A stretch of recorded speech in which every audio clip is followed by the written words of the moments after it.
रामपुर नाम के गांव में एक बहुत ही बड़ी हवेली हुआ करती थी। उस हवेली में एक बूढ़ी दादी और उसका एक पागल पोता महेश रहता था। उस औरत का छोटा पोता मोहन और उसका परिवार गांव से दूर एक शहर में रहते थे।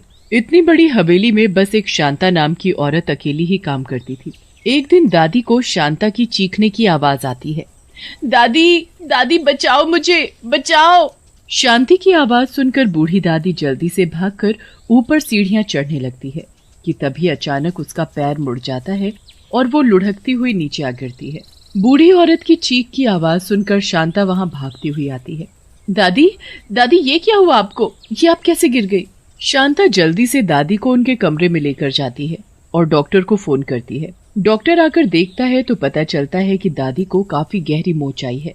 देखिए, आपको काफी गहरी चोट लगी है, इसलिए अब आपको दवाई के साथ थोड़ा आराम भी करना होगा। हे भगवान, बैठे बिठाए ये क्या मुसीबत लग गई मुझे। आप आखिर उन सीढ़ियों से गिरी तो कैसे गिरी? अरे मुझे तो ऊपर से तेरे चीखने की आवाज आई थी। लगता है जानबूझकर मुझे नीचे गिराने के लिए ही उसने ऐसा किया है।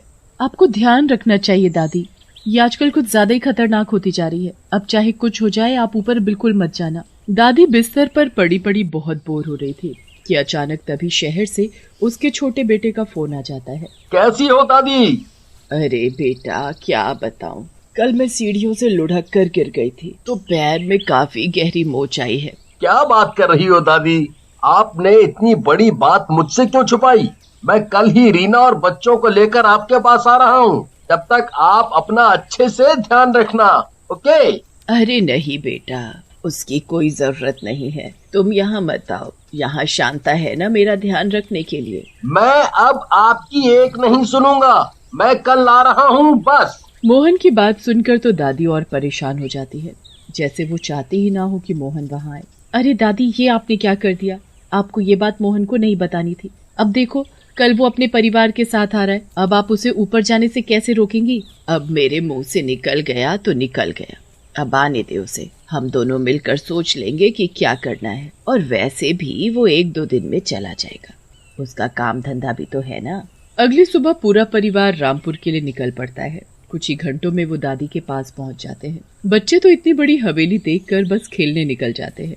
मोहन और रीना दादी से मिलने जाते हैं कि तभी महेश वहाँ उनके सामने आ खड़ा होता है।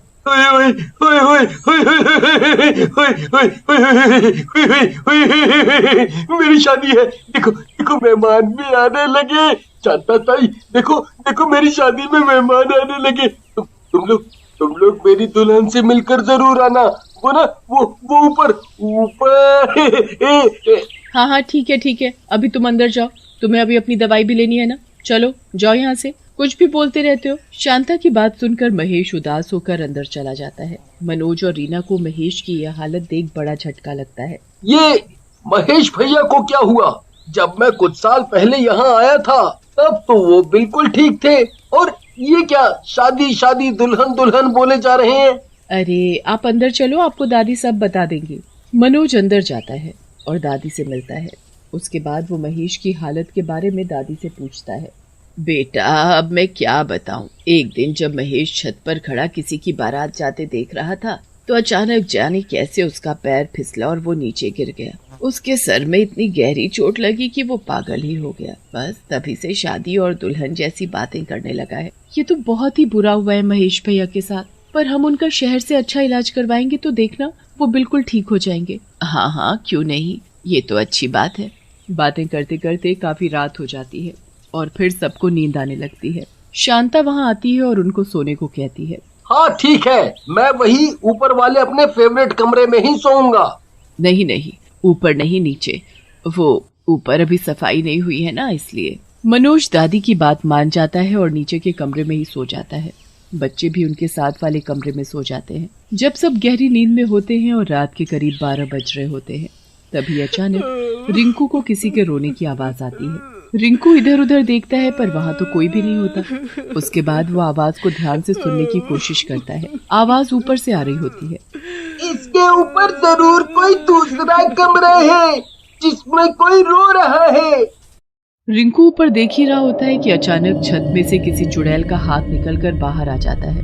वो हाथ धीरे धीरे रिंकू की तरफ बढ़ रहा होता है और उसे अपनी तरफ बुला रहा होता है। रिंकू की तो डर के मारे हालत बुरी हो जाती है।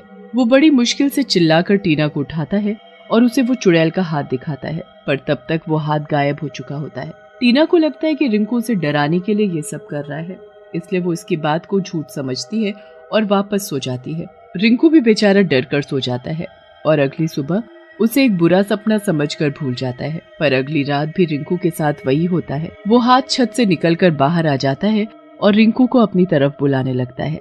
मुझे मत मारो, मुझे छोड़ दो। टीना, टीना उठो, प्लीज मुझे बचा लो, प्लीज।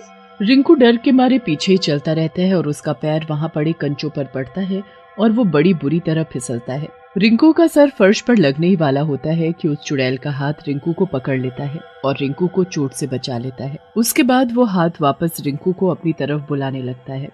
इसने तो मुझे चोट लगने से बचाया है, मतलब ये किसी भली चुड़ैल का हाथ है जो शायद मुझे मारना नहीं चाहती बल्कि मेरी मदद जरूर चाहती है। रिंकू को डर तो लगता है, पर फिर भी वो उस चुड़ैल के हाथ को पकड़ता है और वो चुड़ैल उसे ऊपर खींच लेती है। रिंकू एक अंधेरे कमरे में खड़ा होता है और उसके सामने एक चुड़ैल होती है। चुड़ैल को देखकर रिंकू की हालत बुरी हो जाती है। चुड़ैल, ये तो चुड़ैल है, ये मुझे मार डालेगी। और ये मैं कहाँ आ गया? ये किसका कमरा है? और तुमने मुझे ऊपर खींचा है ना? प्लीज प्लीज मुझे छोड़ दो, मुझे जाने दो। नहीं, कभी नहीं। अब तुम्हें मुझे यहाँ से आजाद करना होगा, तभी मैं तुम्हें छोड़ूंगी। आजाद? पर कैसे? और तुम्हें यहाँ कैद किसने किया? उस बुढ़िया ने जिसका पैर मैंने तोड़ दिया। वो तो मेरी परदादी है, और वो तुम्हारे साथ ऐसे क्यों करेगी? वो तो बहुत अच्छी है। अच्छी? और वो उसकी वजह से ही तो मेरी आज ये हालत है, वरना मैं भी महेश के साथ आज खुश रह रही होती। चुड़ैल की बातें रिंकू को जरा भी समझ नहीं आती। वो तो बस बाहर जाने की जिद करता रहता है, पर चुड़ैल उसे कहीं भी बाहर नहीं जाने देती। अब अगले दिन सब रिंकू को ढूंढने लगते हैं, पर रिंकू का तो कुछ पता ही नहीं चलता। दादी और शांता अच्छे से समझ जाते हैं कि ये उस चुड़ैल का काम है, पर अब उन्हें ये समझ नहीं आता कि सबको वो क्या बोले और रिंकू को कैसे बचाए। अब बस एक ही जगह ढूंढने के लिए बचती है, और वो होती है ऊपर वाला कमरा। मनोज ऊपर जाने लगता है तो शांता उसे रोक देती है और बहाने मारने लगती है। आखिर तुम लोग मुझे ऊपर क्यों नहीं जाने देते? ऊपर जाने में दिक्कत क्या है? मेरा बच्चा खोया है, मैं ऐसे हाथ पर हाथ रखकर नहीं बैठ सकता। मुझे रिंकू को जाकर ढूंढना होगा। मनोज जिद करके ऊपर चला जाता है, पर अब शांता उसे वो कमरा नहीं खोलने देती। मनोज को अचानक से उस कमरे से रिंकू की आवाज आती है। वो तो अब किसी की बात को सुनने को तैयार ही नहीं होता और कमरे का दरवाजा तोड़ देता है। कमरे के अंदर चुड़ैल और रिंकू को देख रीना और मनोज की तो सांसें अटक जाती हैं। मुझे पता था कि मेरा ऐसा करने से कोई इस कमरे का दरवाजा खोलेगा। अब मैं आजाद हो जाऊंगी। और अभी तो मुझे उस दादी से अपनी मौत का बदला भी लेना है। मेरे बच्चे को छोड़ दो। और ये तुम मेरी दादी को लेकर क्या क्या बोले जा रही हो? दादी बताओ ना, ये आपको लेकर ऐसे क्यों बोले जा रही है? अचानक वहाँ महेश भी आ जाता है और वो उस चुड़ैल के पास जाने की जिद करने लगता है। उसे उस चुड़ैल से जरा भी डर नहीं लगता। मेरी दुल्हन, मेरी दुल्हन, मेरी दुल्हन, मेरी दुल्हन। ये सब क्या चल रहा है यहाँ? कोई हमें सच सच बताओ। अब तो तुझे सबको सच बताना ही होगा। जब तू अपने मुंह से सारी सच्चाई बताएगी तभी मैं रिंकू को आजाद करूंगी, वरना मैं अभी इसकी जान ले लूंगी। नहीं नहीं, मैं सब कुछ सच बताती हूँ। ये चुड़ैल महेश की होने वाली बीवी थी। मैं इसे बिल्कुल पसंद नहीं करती थी क्योंकि ये बहुत ही गरीब घर की थी, पर महेश ने मेरे खिलाफ जाकर शादी कर ली और मैंने एक दिन मौका देखकर इसे इसके ही कमरे में आग जलाकर मार डाला। तभी वहाँ महेश आ गया और उसने सब देख लिया। उस दिन से महेश पागल हो गया। आप किसी के साथ ऐसा कैसे कर सकती हो दादी? सब लोग उस दादी को घर में अकेला छोड़कर चले जाते हैं। चुड़ैल रिंकू को छोड़ देती है उसका मकसद तो बस सबके सामने सच लाना होता है, जो वो कर देती है।